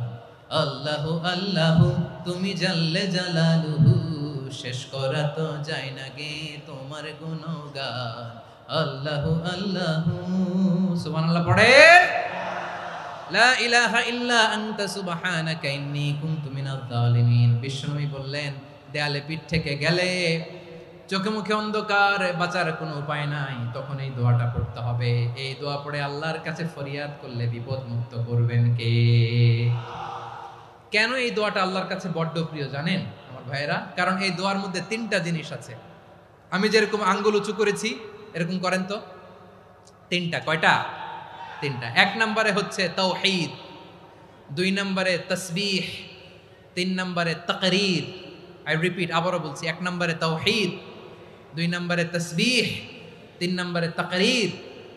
এই দোয়াটা আল্লাহর কাছে এত পছন্দনীয় কারণ এ দোয়ার প্রথম অংশে আছে তাওহীদ, আল্লাহর একত্ববাদের ঘোষণা। লা ইলাহা ইল্লা আনতা, ও আল্লাহ আপনি ছাড়া কোনো ইলাহ নাই, উপাস্য নাই। এই কথা বললে আল্লাহ বড্ড খুশি হয়ে যায়, সুবহানাল্লাহ পড়েন। এ দোয়ার দ্বিতীয় অংশে আছে তাসবিহ, মানে আল্লাহর প্রশংসা, প্রশংসা সূচক বাণী। সুবহানাক সুবহানাক সুবহানাক, ও আল্লাহ আমি আপনার পবিত্রতা ঘোষণা করছি, সুবহানাক। এই কথা শুনলেও আল্লাহ খুশি হয়ে যায়, সুবহানাল্লাহ পড়েন। এই দোয়ার তৃতীয় অংশে আছে তাকরীর, তাকরীর মানে পাপের স্বীকৃতি। তাকরীর মানে কি? তাকরীর মানে পাপের স্বীকৃতি। এই দোয়ার তৃতীয় অংশে আছে ইন্নী কুনতু মিনাল জালিমিন, ও আল্লাহ আমি জালিমদের অন্তর্ভুক্ত। আল্লাহ আল্লাহ আমি জালেম, আল্লাহ আমি ভুল করেছি, অন্যায় করেছি, আল্লাহ আমি জালেমদের অন্তর্ভুক্ত। এই পাপের স্বীকৃতি, অ্যাকনোলেজমেন্ট আল্লাহ বড্ড পছন্দ করে। যখন আল্লাহর কাছে আপনি ছোট হবেন, ছোট হতে হতে যত ছোট হবেন ওই দৃশ্যটা দেখতে আল্লাহ বড্ড পছন্দ করে, সুবহানাল্লাহ বলেন। 3 নম্বর অংশ ইন্নী কুনতু মিনাজ জালিমিন, আল্লাহ আমি জালেমদের অন্তর্ভুক্ত। সাইয়েদনা আদম আলাইহিস সালাম ভুল করে যখন নিষিদ্ধ গাছের ফুল খেয়ে ফেললেন, ফল খেয়ে ফেললেন, আল্লাহ বললেন আদম ক্ষমা পেতে চাইলে তুমি আর হাওয়া মিলে স্বীকৃতি দাও, পাপের স্বীকৃতি আর পড়ো রব্বানা যালামনা আনফুসানা ওয়া ইল্লাম তাগফির লানা ওয়া তারহামনা লানাকুনান্না মিনাল খাসিরিন। ও আল্লাহ, আমি আদম আর হাওয়া যালামনা আনফুসানা, আমরা আমাদের নফসের উপর বড্ড জুলুম করেছি আল্লাহ। ওয়া ইল্লাম তাগফির লানা ওয়া তারহামনা, আপনি যদি ক্ষমা না করেন, আপনি যদি দয়া পরবশ না হন, আপনি যদি রহম না করেন, আমরা তো ক্ষতিগ্রস্তদের মধ্যে শামিল হয়ে যাব। এই দোয়া করার সাথে সাথে সাইয়েদনা আদম আর হাওয়া আলাইহিস সালামকে ক্ষমা করে দিলেন কে? তাহলে এই দোয়ার 3 নম্বর অংশ তাকরীর, এটা আল্লাহ বড্ড পছন্দ করে। আমার কলিজার টুকরা ভাইয়েরা, গুনাহ করে শিকার যেতে হবে, এটা আল্লাহ ভালোবাসেন। সাইয়েদনা আবু বকর রাদিয়াল্লাহু তাআলা আনহু বিষ্ণু ইসা ইসলামকে বললেন, ইয়া রাসূলুল্লাহ আল্লিমনি দুআআন আদউ বিহি ফি সলাতি, নবী হে আপনি আমার এমন একটা স্পেশাল দোয়া শিখায়া দেন যে দোয়াটা আমি নামাজে পড়ব। নবী বললেন, তাহলে তুমি পড়ো আল্লাহুম্মা ইন্নী যালামতু নাফসি যুলমান কাসীরান ওয়া লা ইয়াগফিরুয যুনুবা ইল্লা আনতা ফাগফিরলি মাগফিরাতাম মিন ইনদিকা ওয়ারহামনি ইন্নাকা আনতাল গফুরুর রহিম। সুবহানাল্লাহ। সালাম ফিরানোর আগে পড়েন, কথা কয় না, পড়েন পড়েন। ও আবু বকর, নামাজে যদি দোয়া করতে মনে চায় এই দোয়াটা পড়বা, আল্লাহুম্মা ইন্নী যালামতু নাফসি, আল্লাহ জুলুম করেছি আমার নফসের উপর, যুলমান কাসীরা, অনেক জুলুম, ওয়া লা ইয়াগফিরুয যুনুবা ইল্লা আনতা, আপনি ছাড়া এই জুনুব, এই পাপ ক্ষমা করার দ্বিতীয় কোনো রব নাই। আছে? আল্লাহ ছাড়া আমাদের গুনাহ আর কে কে ক্ষমা করতে পারে বলেন তো? কে পারে? কে? এজন্য আল্লাহরে বলবেন, আল্লাহ আমি ছাড়া তোমার গোলামের অভাব নাই, ও আমার রব আমি ছাড়া এই জমিনের বুকে তোমার গোলামের অভাব নাই, কিন্তু তুমি ছাড়া তো আমার দ্বিতীয় কোনো রব নাই। পারবেন বলতে? পারবেন? চোখের পানি ছেড়ে আল্লাহরে বলবেন, আল্লাহ তুমি আমার রব, তুমি আমার সব। কি বলবেন? আল্লাহ আমারে রব। সবাই বলুন, আল্লাহ আমারে রব, দমে দমে তনু মনে তারি অনুভব, আল্লাহ আমারে রব। আল্লাহরে বলেন, আল্লাহ তুমি আমার রব, তুমি আমার সব। আল্লাহ আমি ছাড়া এই জমিনে তোমার গোলামের অভাব নাই, তুমি ছাড়া আমার দ্বিতীয় কোনো রব নাই। এ কথা বলে চোখের পানি ছেড়ে আল্লাহরে স্বীকৃতি দেন, আল্লাহ আমি পাপী, আল্লাহ জামিনে আমার চেয়ে বড় পাপী আর কেউ নাই। অজু করে সিজদায় লুটিয়ে পড়ে চোখের পানি ছেড়ে আল্লাহরে পাপের স্বীকৃতি দেন, আল্লাহ এমন কোন জুলুম নাই, গুনাহ নাই আমি করি নাই, সগীরা কবিরা, জেনে না জেনে, ইচ্ছায় অনিচ্ছায়, শিরকি বেদাতি সব গুনাহ করেছি। আল্লাহ আকাশের নিচে জমিনের উপরে আমার চেয়ে বড় গুনাহগার আর কেউ নাই। চোখের পানি ছেড়ে আল্লাহরে বলেন, আল্লাহ আমি ছাড়া তোমার গোলামের অভাব নাই, তুমি ছাড়া আমার দ্বিতীয় কোনো রব নাই, তুমি ছাড়া তো কেউ আমার গুনাহ ক্ষমা করার নাই, তুমি আমার রব, তুমি আমার সব। বলতে পারবেন? এই তাকরীর আমার পটুয়াখালীর ভাইয়া, এই স্বীকৃতিটা দেখতে আল্লাহ বড্ড ভালোবাসে, কারণ আমরা সবাই গুনাহগার, আমরা সবাই কি? বিশ্বনবী বলেন, কুল্লুকুম খাত্তাউন, বানি আদম তোমরা সবাই পাপী। সবাই কি? সবাই পাপী। আমরা সবাই পাপী, আপন পাপের বাটখারা দিয়ে অন্যের পাপ মাপি। আমরা যে পাপী এটা ভাবতে মনে চায় না কারো, খালি অন্যের পাপ দেখি আমরা, এটা ভুল। ওর এই পাপ, ও পাপী, ও জালেম, ও জাহান্নামী, এরকম একটা টেন্ডেন্সি। আমার যে কি হালাত এটার খেয়াল নাই। খেয়াল করতে হবে যে আমি সবচেয়ে বড় পাপী, ঠিক কিনা বলেন? পাপ করি নাই এমন কেউ আছি? হ্যাঁ আছি, আছি। কেউ না জানলেও জানে কে আমার পাপের ঘটনা? পৃথিবী না জানুক আমি তো জানি, আমি কি পাপ করেছি হায়। ও আমার কলিজার টুকরা ভাইরা, মাথাটাকে নিচু করে জীবনের সব গুনার ফিরিস্তিগুলো একটা একটা করে স্বীকার করে আল্লাহরে বলেন, আল্লাহ আমি পাপী, আল্লাহ আমার চেয়ে বড় পাপী এই দুনিয়াতে কেউ নাই, আকাশের নিচে জমিনের উপরে আমার চেয়ে বড় পাপী কেউ নাই। একটা একটা করে আল্লাহ স্বীকার করি আমি পাপী, সব পাপের স্বীকৃতি দিলাম। পৃথিবী না জানুক আমি তো জানি আমি কি পাপ করেছি, হায় আমার পাপের করলে বিচার, বাঁচার আমার নাই উপায়। দয়াময় তুমি মাফ করো আমায়, মাফ করো আমায়। আল্লাহ তাআলা যদি দয়া করে আমাদেরকে মাফ না করে, আমাদের বাঁচার কোনো উপায় নাই। আপনি কি ভেবেছেন আপনার নামাজ দিয়ে আপনি জান্নাতে যাবেন? আপনি তাহাজ্জুদ গুজার, সেজদা দিতে দিতে কপালে দাগ ফেলেছেন, এটা আপনারা জান্নাতে নেবে না। আপনি এলাকার সবচেয়ে বড় হাতেম তাই দানশীল, এই দানের ভরসায় বসে আছেন, কশিন কালো না। আমাদের নামাজ, আমাদের রোজা, আমাদের ইবাদত, এগুলোকে মিজানের পাল্লায় উঠালে কোনো ওজনই হবে না। তবে আমাদের একটা কৌশল জানা আছে, আমরা আল্লাহর রহমতের ভিখারি। আমরা সেদিন আগেই গুনার স্বীকৃতি দিয়ে দেব। আমরা বলবো, আল্লাহ তুমি প্রশ্ন করার আগে তোমার একটা কথা বলি, আমারে কিছু জিজ্ঞেস করো না, আমি সব করেছি। এমন কোন পাপ নাই যে পাপ আমারে দিয়ে হয় নাই। তোমার রহমত দিয়ে তুমি জান্নাতে পাঠাবা, তোমার দয়ায় জান্নাতে যেতে চাই, আমল দিয়ে না। পারবেন বলতে? কিয়ামতের দিন আমরা বলবো, আল্লাহ আমার আমল দিয়ে জান্নাত চাই না, আমি তোমার দয়া দিয়ে জান্নাত চাই। তোমার দয়া ছাড়া আমার কোনো উপায় নাই। কারণ আল্লাহ যদি বিচার করে, বাঁচার কারো উপায় নাই। আল্লাহ যদি বলে ফেলেন তুই এটা করলি কেন, ওখানে গেলি কেন, কোরআনে 1000 বার নিষেধ করলাম তারপরেও এই পাপে জড়ালি কেন, এরকম প্রশ্ন ছুড়ে দিলে আমার উত্তর আছে? বাঁচার কোনো উপায় আছে? রোজ হাসরে হে আল্লাহ আমার করোনা বিচার, আল্লাহ করোনা বিচার। বিচার চাহি না তব দয়া চাই, এ গুনাহগার, আল্লাহ করোনা বিচার। আপনার আমল দিয়ে জান্নাতে যাবেন? কি দিয়ে যাবেন? আল্লাহর দয়া দিয়ে। আল্লাহর রহম আর দয়া ছাড়া কেউ জান্নাতের চেহারাও দেখতে পাবে না। আমার প্রিয় ভাইয়েরা, এই দোয়া আল্লাহর কাছে পছন্দনীয় হওয়ার কারণ তিনটা। দোয়ার প্রথম অংশে আছে তাওহীদ, আল্লাহর একত্ববাদের ঘোষণা।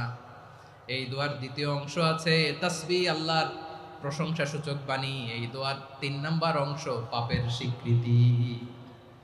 তাহলে আমরা সবাই গুনাহগার। আমরা আল্লাহর কাছে পাপের স্বীকৃতি দিয়ে বলবো, ও আল্লাহ ইন্নী কুনতু মিনাজ জালিমিন, আমরা জুলুম করেছি, পাপ করেছি, অন্যায় করেছি, আল্লাহ বুঝতে পারি নাই।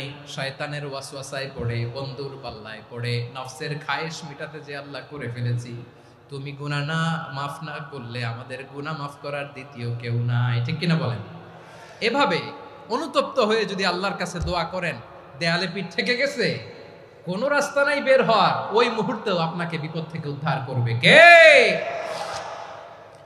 বিশ্বনবী চরম বিপদে পড়লে 2টা দোয়া পড়তেন। প্রথম হলো এটা, লা ইলাহা ইল্লা আনতা সুবহানাকা ইন্নী কুনতু মিনাল জালিমিন। এই দোয়াটা আমরা বেশি বেশি পড়ব প্রিয় ভাইরা। রাজি আছেন? সবাই আওয়াজ করে পড়ুন ইনশাআল্লাহ। আমার প্রিয় ভাইয়েরা, বিপদে পড়লে বিশ্বনবী আরো একটা দোয়া পড়তেন, লা ইলাহা ইল্লাল্লাহুল আযীমুল হালিম, লা ইলাহা ইল্লাল্লাহু রাব্বুল আরশিল আযীম, লা ইলাহা ইল্লাল্লাহু রাব্বুস সামাওয়াতি ওয়াল আরদি ওয়া রাব্বুল আরশিল কারীম। এই যে বললাম, রেকর্ড হয়ে গেছে। এখন তো আর ইনস্ট্যান্ট মুখস্থ না হলো, পরে মুখস্থ করে নেবেন। আল্লাহ ছাড়া কোনো উপাস্য নাই, তিনি সুমহান, মহা সহিষ্ণু।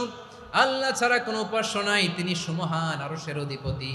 আল্লাহ ছাড়া কোনো উপাস্য নাই, তিনি আকাশের মালিক, জমিনের মালিক, তিনি সুবিশাল আরশের অধিপতি। সুবহানাল্লাহ পড়েন।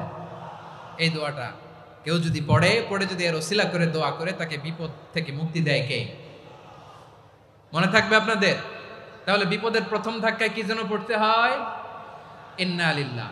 তারপরে কি বলে আল্লাহর কাছে নিজেকে সঁপে দিতে হয়? দেয়ালে পিঠ থেকে গেলে লা ইলাহা ইল্লা আনতা সুবহানাকা ইন্নী কুনতু মিনাজ জালিমিন। দুই নাম্বার হচ্ছে লা ইলাহা ইল্লাল্লাহুল আযীমুল হালিম, লা ইলাহা ইল্লাল্লাহু রাব্বুল আরশিল আযীম, লা ইলাহা ইল্লাল্লাহু রাব্বুস সামাওয়াতি ওয়াল আরদি ওয়া রাব্বুল আরশিল কারীম। মনে থাকবে? ইনশাআল্লাহ বলেন সবাই, আওয়াজ করে সবাই ইনশাআল্লাহ। অনেক সময় এমন হয়, হঠাৎ বিপদের সম্মুখীন হই আমরা, রেডি হয়ে বের হয়েছে অফিসে, হঠাৎ অ্যাক্সিডেন্টে পড়ে যাই, হঠাৎ পেটের ব্যথায় অজ্ঞান, এরকম হয় না? আপনাদের হয় না? বিষ্ণু ইসলাম বলেন, আকস্মিক দুর্ঘটনার বিপদ থেকে যদি কেউ বাঁচতে চায়, সকাল সন্ধ্যা যেন প্রত্যেকে এই দোয়াটা পড়ে। সকালে যদি 3 বার পড়ে, সন্ধ্যা পর্যন্ত হঠাৎ হঠাৎ বিপদ থেকে সে রক্ষা পাবে। To be protected from sudden calamity, sudden disaster, sudden calamity, হঠাৎ বিপদ, হঠাৎ ভয়ঙ্কর কোন আকস্মিক বিপদ থেকে আল্লাহ বাঁচায় দিবে। সকালে পড়লে সন্ধ্যা পর্যন্ত প্রোটেক্টেড, সন্ধ্যাবেলায় যদি 3 বার পরে সকাল পর্যন্ত প্রোটেক্টেড। সুবহানাল্লাহ পড়ে। দোয়াটা কি? দোয়াটা হচ্ছে বিসমিল্লাহিল্লাযী লা ইয়াদুররু মা ইসমিহি শাইউন ফিল আরদি ওয়ালা ফিস সামাই ওয়া হুয়াস সামিউল আলিম। ছোট না? অনেক ছোট, মুখস্থ করবেন। বিসমিল্লাহিল্লাযী লা ইয়াদুররু মা ইসমিহি শাইউন ফিল আরদি ওয়ালা ফিস সামা। ওই আল্লাহর নাম নিচ্ছি যে আল্লাহর নামের বরকতে আকাশ জমিনের কোনো কিছু কারো কোনো ক্ষতি সাধন করতে পারে না। তিনি সর্বশ্রোতা, সর্বজ্ঞ। সুবহানাল্লাহ পড়েন। পড়বেন এই দোয়াটা, বিসমিল্লাহিল্লাযী লা ইয়াদুররু মা ইসমিহি শাইউন ফিল আরদি ওয়ালা ফিস সামাই ওয়া হুয়াস সামিউল আলিম। ফজরের পরে 3 বার, মাগরিবের পরে 3 বার যদি কেউ পড়ে, প্রোটেক্টেড, যে কোনো হঠাৎ বিপদ থেকে প্রোটেক্টেড। প্রোটেক্ট করেন কে? ওই আল্লাহর নাম নিচ্ছি যে আল্লাহর নামের ওসিলায় আকাশ জমিনের কোনো কিছু কোনো ক্ষতি করতে পারে না। সুবহানাল্লাহ পড়েন। আচ্ছা, এবার আমাদের জীবনে দুশ্চিন্তা আছে না নাই বলেন?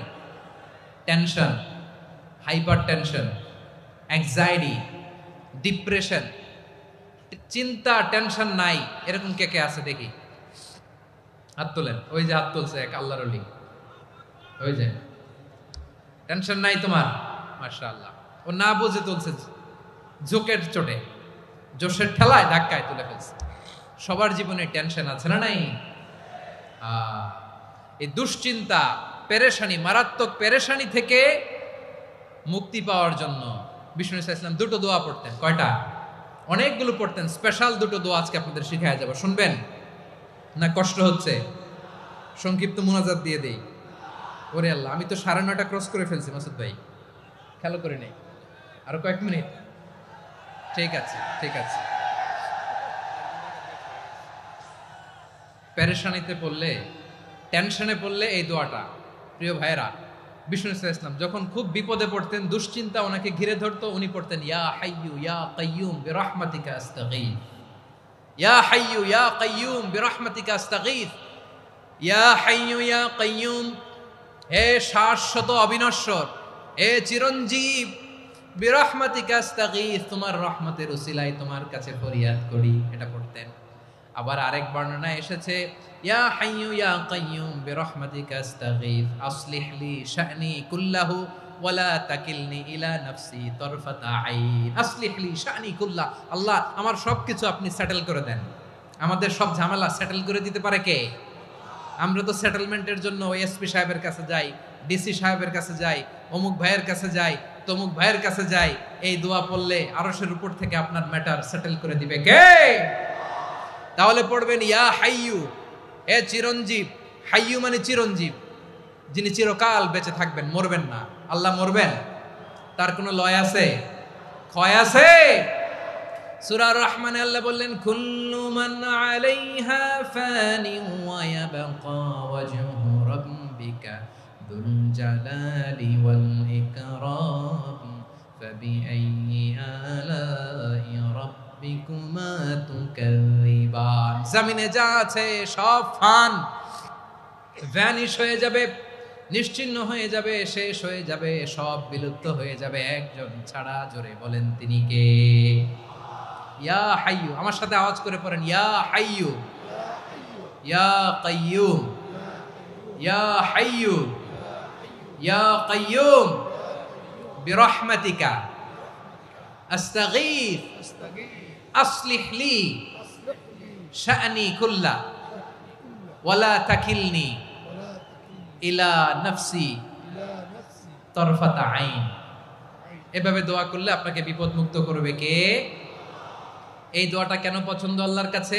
কারণ এখানে আল্লাহর দুইটা সুন্দর নাম আছে, গুণবাচক নাম, আল হাই, আল কাইয়ুম, এই দুটো নাম আছে এখানে। আবার এই দুইটা আয়াতুল কুরসির অংশ। আয়াতুল কুরসির শুরুতে এটা আছে না নাই? হ্যাঁ, আছে না নাই? 3 নাম্বার কারণ এটা ইসমে আজম। কোন দোয়াটা ইসমে আজম? যে দোয়া ওসিলায় দোয়া করলে আল্লাহ দোয়া ফেরায় না। অনেকগুলো মত আছে, সবচেয়ে ভ্যালিড মত হচ্ছে এটা, ইয়া হাইয়ু ইয়া কাইয়ুম, এর ওসিলা দিয়ে দোয়া করলে দোয়া কবুল করে কে? 2 নম্বরে বিশ্বনবী মারাত্মক বিপদে পড়লে আরেকটা দোয়া পড়তেন, আল্লাহুম্মা ইন্নী আবদুক। আগে দোয়াটা পড়ি, শুনেন। আল্লাহুম্মা ইন্নী আবদুক ওয়া ইবনু আবদিক ওয়া ইবনু আমাতিক নাসিয়াতি বিয়াদিক মাদিন ফিয়া হুকমুক আদলুন ফিয়া কাদাউক আসআলুকা বিকুল্লি ইসমিন হুয়া লাক সাম্মাইতা বিহি নাফসাক আও আনসালতাহু ফি কিতাবিক আও আল্লামতাহু আহাদাম মিন খালকিক আও ইস্তা'সারতা বিহি ফি ইলমিল গায়বি ইনদাক আন তাজআলাল কুরআনা রাবিআ কলবি ওয়া নূরা সাদরি ওয়া জালাআ হুজনি ওয়া যাহাবা হাম্মি। সুবহানাল্লাহ পড়েন। বিষ্ণুই বলতেন, আল্লাহুম্মা ইন্নী আবদুক, ও আল্লাহ আমি আপনার গোলাম, ওয়া ইবনু আবদিক, গোলামের ঘরের গোলাম, ওয়া ইবনু আমাতিক, বাদির ঘরের গোলাম। মানে আল্লাহ আমি আপনার গোলাম, আমার বাবা আব্দুল্লাহ ছিল আপনার গোলাম, আমার মা আমিনা ছিল আপনার বাদী। মানে আমরা গোলাম বংশের, সব গোলাম। নিজের এর চেয়ে আর ছোট করে আল্লাহর কাছে উপস্থাপন করা যায় আমার ভাইরা? কথা কি বুঝতেছেন? নিজেকে এর চাইতে ছোট, নগণ্য আর তুচ্ছ করে আল্লাহর সাথে প্রেজেন্ট করা যায়? বিশ্বনবী বললেন, ও আল্লাহ আমি আপনার গোলাম, গোলামের ঘরের গোলাম, দাসীর ঘরের গোলাম, নাসিয়াতি বিয়াদিক, আমার মাথার চুলের ছুটি আপনার হাতের মুঠোয়, আপনি ডানে টান দিলে আমি ডানে যেতে বাধ্য, আপনি বাঁয়ে টান দিলে বাঁয়ে যেতে বাধ্য। সুবহানাল্লাহ বলেন। পিছনে 2-1 ভাই দাঁড়ালেন কেন? হ্যাঁ, বসুন।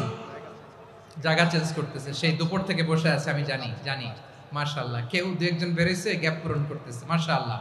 পড়েন সুবহানাল্লাহ, আলহামদুলিল্লাহ, লা ইলাহা ইল্লাল্লাহু মুহাম্মাদুর রাসূলুল্লাহ সাল্লাল্লাহু আলাইহি ওয়াসাল্লাম। বিশ্বনবী বললেন, আল্লাহ আমার মাথার চুলের ঝুঁটি আপনার হাতের মুঠোয়। আচ্ছা, এইভাবে কাকে ধরা হয়? যে খুব ছোট, ঠিক কি না? নিজেকে কত ছোট করলেন বিশ্বনবী। ও আল্লাহ আমার মাথার চুলের ঝুঁটি আপনার হাতের মুঠোয়, আপনি ডানে টানলে আমি ডানে যাব, বাঁয়ে টানলে বাঁয়ে যাব। আল্লাহ আসআলুকা বিকুল্লি ইসমিন হুয়া লাক নাসিয়াতি বিয়াদিক মাদিন ফিয়া হুকমুক, আপনার নির্দেশ আমার উপর কার্যকর হবেই হবে। আদলুন ফিয়া কাদাউক, আপনার ফয়সালা, যেই ফয়সালাই আপনি আমার জন্য করেন এটাই ইনসাফ। সুবহানাল্লাহ বলেন। আমরা আল্লাহর ফয়সালায় সন্তুষ্ট হতে চাই না। কত কমপ্লেইন, আল্লাহ তুমি এটা দিলা না, ওইটা পাইলাম না, ওইটা হইল না রে, এরকম অভিযোগ, কমপ্লেইন আমাদের আছে না নাই? আর বিশ্বনবী বলতেন, আদলুন ফিয়া কাদাউক, আল্লাহ আমার জন্য তোমার যেটা ফয়সালা এটাই সবচেয়ে শ্রেষ্ঠ ইনসাফ, এর চেয়ে ইনসাফ আর হতে পারে? এভাবে কায়মান বাক্যে আল্লাহর কাছে বিশ্বনবী দোয়া করতেন। এরপরে বিশ্বনবী বললেন, আল্লাহ তোমার যত নাম আছে সব নামের ওসিলায় দোয়া করি, যে নাম তুমি আমাদেরকে জানিয়েছো, যে নাম তুমি আমাদেরকে জানাও নাই, যে নাম তুমি কোরআনে নাজিল করেছো, যে নাম নাজিল করো নাই, যে নাম শুধু নবীদেরকে জানিয়েছো। আর আল্লাহর এমন কিছু চমৎকার চমৎকার সুন্দর সুন্দর নাম আছে, এই নামগুলো রব্বুল আলামিন কাউকে জানাবে না। সুবহানাল্লাহ বলেন। আমরা তো 99 নাম জানি, 100 নাম জানি আল্লাহ, কিন্তু আল্লাহর এমনও কিছু নাম আছে যেগুলো আল্লাহ বিশ্বনবীরও জানায় নাই। এগুলো আল্লাহ ইলমুল গায়বে রেখে দিয়েছেন। দোয়ার সময় বলবেন, আল্লাহ তোমার যেই নামগুলো জানি, যেগুলো জানি না, যেগুলো কোরআনে আছে, যেগুলো নাই, যেগুলো নবীরে খাস ভাবে জানাইছো ওগুলোর উসিলায়, যেগুলো কোনোদিন জানাবাও না, তোমার ওই নামের উসিলাও তোমার কাছে চাই। আল্লাহ কোরআনকে আমার হৃদয়ের বসন্ত বানাও, আমার বক্ষের জ্যোতি বানাও, আমার চিন্তা দুশ্চিন্তা তুমি দূর করে দাও। বিশ্বনবী বললেন, এই কালিমাগুলো, এই বাক্যগুলো পড়ে যদি কেউ আল্লাহর কাছে ফরিয়াদ করে, তার হৃদয় থেকে দুশ্চিন্তা কাটিয়ে দিবে কে? পড়বেন, এই দোয়াগুলো পড়বেন। আচ্ছা, সব শেষে বলি, ঋণের বোঝায় যারা জর্জরিত, বিষ্ণু ইসলাম চমৎকার একটা দোয়া শিখিয়েছেন। আমাদের অনেকে ঋণের বোঝায় জর্জরিত, আছে না নাই? এদিকে কেউ আছেন? থাকলে হাত তোলার দরকার নেই, থাকলে এই দোয়াটা পড়বেন। এক সাহাবীর নাম আবু উমামা, নামাজের ওয়াক্ত ছাড়া উনি মসজিদে যেয়ে বসে আছে। বিশ্বনবী বললেন, কি রে আবু উমামা, নামাজের তো ওয়াক্ত হয় নাই, মসজিদে কি? সাহাবী বলে, হুমুমুন লাজিমাতনি ওয়া দুয়ুন, নবী গো, ঋণের বোঝায় এমন টেনশনে আছি, ঘরে থাকতে পারলাম না, মসজিদে চলে আসছে। বিশ্বনবী বলেন, আমি কি তোমার এমন একটা দোয়া শিখাবো যেটা পড়লে আল্লাহ তাআলা তোমার ঋণের বোঝা হালকা করে দিবে? আবু উমামা বললেন, ইয়া রাসূলুল্লাহ, অবশ্যই শিখাবেন। বিশ্বনবী বললেন, তাহলে তুমি পড়বা, আল্লাহুম্মা ইন্নী আউযু বিকা মিনাল হাম্মি ওয়াল হাযান ওয়া আউযু বিকা মিনাল জুবনি ওয়াল বুখল ওয়া আউযু বিকা মিন গালাবাতিদ দাইনি ওয়া কাহরির রিজাল। ও আল্লাহ, তোমার কাছ থেকে দুশ্চিন্তা থেকে পানাহ চাই, কৃপণতা, ভীরুতা, অলসতা, কার্পণ্যতা, এই সব কিছু থেকে, মানুষের কঠোরতা, আমার উপর মানুষের আধিপত্য এবং ঋণের বোঝা থেকে পানাহ চাই। এই দোয়াটা যখন বিশ্বনবী শিখাই দিলেন, আবু উমামা বারবার এই দোয়া পড়ে, আল্লাহুম্মা ইন্নী আউযু বিকা মিনাল হাম্মি ওয়াল হাযান ওয়া আউযু বিকা মিনাল আজজি ওয়াল কাসাল ওয়া আউযু বিকা মিনাল জুবনি ওয়াল বুখল ওয়া আউযু বিকা মিন গালাবাতিদ দাইনি ওয়া কাহরির রিজাল। আবু উমামা বলে, এই দোয়া আমি পড়তে লাগলাম আর পড়তে লাগলাম, কিছুদিন পরে দেখা গেল বিশ্বনবীর শেখানো এই দোয়ার বদৌলতে আল্লাহ তাআলা আমার সব ঋণ পরিশোধের ব্যবস্থা করে দিয়েছেন। পড়বেন পড়বেন। আমার প্রিয় পটুয়াখালীর ভাইয়েরা, বিশ্বনবীর জামাতা সাইয়্যিদিনা আলী রাদিয়াল্লাহু তাআলা আনহুর কাছে এক লোক এসে বলে, হে আলী, ঋণের বোঝায় আমি জর্জরিত, আমার কিছু অর্থ দিয়ে সাহায্য করো। সাইয়্যিদিনা আলী রাদিয়াল্লাহু তাআলা আনহু বললেন, আমি কি তোমারে এমন একটা দোয়া শিখাবো যেটা বিশ্বনবী আমাদের শিখিয়েছেন? এই দোয়া যদি তুমি পড়ো, লাউ কানা আলাইকা মিসলু জাবালিন কাবীরিন দাইনান আদাল্লাহু আনকা, পাহাড় পরিমাণে যদি ঋণের বোঝা হয়, আল্লাহ এটা পরিশোধের ব্যবস্থা করে দিবেন। ছোট্ট একটা দোয়া বিশ্বনবী শিখালেন, বললেন, তুমি পড়বা, আল্লাহুম্মা কফিনি বিহালালিকা আন হারামিকা ওয়া আগনিনি বিফাদলিকা আম্মান সিওয়াক। মুখস্থ আছে? হ্যাঁ, আছে। আল্লাহুম্মা কফিনি বিহালালিকা আন হারামিক, আল্লাহ তোমার হালাল দিয়ে আমাকে পরিতুষ্ট করো, হারাম থেকে বাঁচিয়ে রাখো, আর তোমার অনুগ্রহে মানুষের মুখাপেক্ষী যেন আমি না হই, আমি যেন সবসময় তোমার মুখাপেক্ষী হয়, ওই তৌফিক দিও। সুবহানাল্লাহ পড়েন। এই দোয়া বেশি বেশি পড়লে ঋণের বোঝা হালকা করে দিবে কে? তাহলে প্রিয় ভাইয়েরা, বিপদে পড়লেই প্রথমে কি পড়বেন? পটুয়াখালী ভুইলা গেছে, বিপদে পড়লেই প্রথমে ইন্না লিল্লাহ কি বলে নিজেকে আল্লাহর কাছে সঁপে দিতে হয়? হাসবুনাল্লাহ। চরম বিপদে দেয়ালে পিঠ থেকে গেছে, তখন লা ইলাহা ইল্লা আনতা সুবহানাকা ইন্নী কুনতু মিনাজ জালিমিন। এরপরে লা ইলাহা ইল্লাল্লাহুল আযীমুল হালিম, এই দোয়া। আকস্মিক বিপদ, হঠাৎ যেন কোনো বিপদ আমাকে পেয়ে না বসে, এটার জন্য বিসমিল্লাহিল্লাযী লা ইয়াদুররু মা ইসমিহি শাইউন ফিল আরদি ওয়ালা ফিস সামাই ওয়া হুয়াস সামিউল আলিম। সকালে 3 বার, রাতে 3 বার। আর মারাত্মক tension, hyper tension, anxiety, depression থেকে বাঁচার জন্য 2 দোয়া, ইয়া হাইয়্যু ইয়া কাইয়্যুম, ইয়া হাইয়্যু ইয়া কাইয়্যুম, মনে থাকবে? আর আল্লাহুম্মা ইন্নী আবদুক, এই দোয়া। ঋণ থেকে বাঁচার জন্য 2 দোয়া, আল্লাহুম্মা ইন্নী আউযু বিকা মিনাল হাম্মি ওয়াল হাযান, এটা। আর আল্লাহুম্মা কফিনি বিহালালিকা আন হারামিকা ওয়া আগনিনি বিফাদলিকা আম্মান সিওয়াক। আর সব সময় পড়ার জন্য একটা আমল দিয়ে যাই, উঠতে বসতে, অফিসে যাচ্ছেন, অফিস থেকে ফিরতেছেন, বসে আছেন, শুয়ে আছেন, ছোট্ট এক শব্দে আমরা যেন বেশি বেশি পড়ি, আস্তাগফিরুল্লাহ। আওয়াজ করে আমার সাথে পড়ুন, আস্তাগফিরুল্লাহ। আবার পড়ুন, আস্তাগফিরুল্লাহ। আল্লাহ রাসূল সাল্লাল্লাহু আলাইহি ওয়াসাল্লাম বলেন, মান লাজিমাল ইস্তিগফার, যে সব সময় এরকম ইস্তিগফারের সাথে লেগে থাকে, জাআলাল্লাহু লাহু মিন কুল্লি যিকিন মাখরাজা, আল্লাহ তাআলা তাকে কোনো বিপদে আটকান না, সে জীবনে আটকাবে না, যে কোনো বিপদে আল্লাহ তার রাস্তা বের করে দিবে। Way out, you will get a way out and solution. সুবহানাল্লাহ। ওয়া মিন কুল্লি হাম্মিন ফারাজা, দুশ্চিন্তা মুক্ত হবে। ওয়ারযুকহু মিন হাইসু লা ইয়াহতাসিব, এমন জায়গা থেকে আল্লাহ রিজিকের বন্দোবস্ত করবে যেটা সে কল্পনাও করে নাই। আওয়াজ করে পড়েন সুবহানাল্লাহ। তাহলে মনে থাকবে আস্তাগফিরুল্লাহর কথা। সব শেষ কথা বলবো, সব শেষ। আমার প্রিয় ভাইয়েরা, এটা গেল নিজের বিপদ। কিসের বিপদ? নিজে যদি বিপদে পড়েন। অন্যের বিপদ যদি দেখেন, এটার জন্য একটা দোয়া আছে।